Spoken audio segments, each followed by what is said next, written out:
Okay, so this is actually one of my favorite poems in my collection. It's called Estate Sale, and as you probably could have surmised, it's about an estate sale, but it's a broader social commentary on the levity we can treat death with when there's materialistic gain involved. So, if I can find it.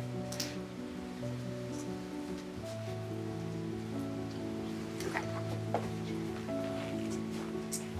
It was but a week after she'd died that the vultures came to feed on the carrion of crystal and porcelain she'd left behind. 80 years of accumulation glutted the gleaming belly of her mansion. It is a wonder the dishes and doilies and Degas prints didn't accompany her to the grave, a modern pharaoh. When the public poured in, they gaped at the grandeur and haggled for embers of an extinguished life. I found myself amid the throng, one coin amongst hundreds that pooled in a well of wealth. Like termites, we ravaged each nook and cranny, toting off our plunder, prideful in our polite thievery. It was lawful, you see, because we paid a fee. But how brutish is it to expunge an identity in a single afternoon?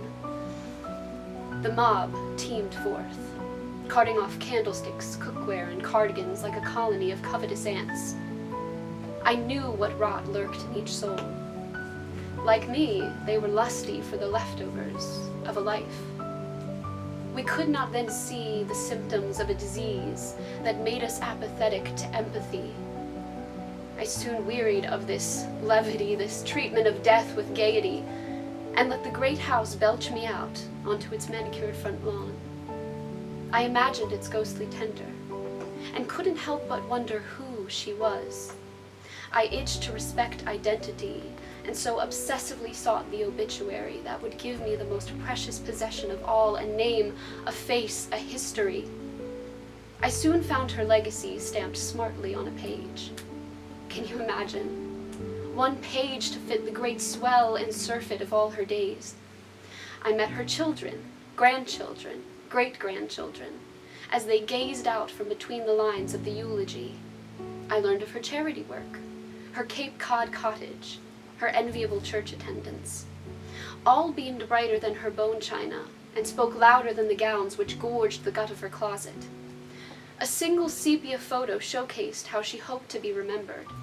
A bright, expectant youth, dizzy with the prospect of a long life she thought would never end.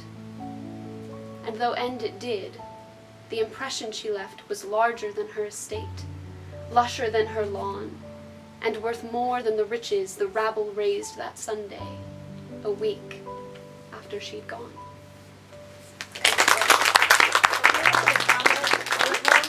Thank you.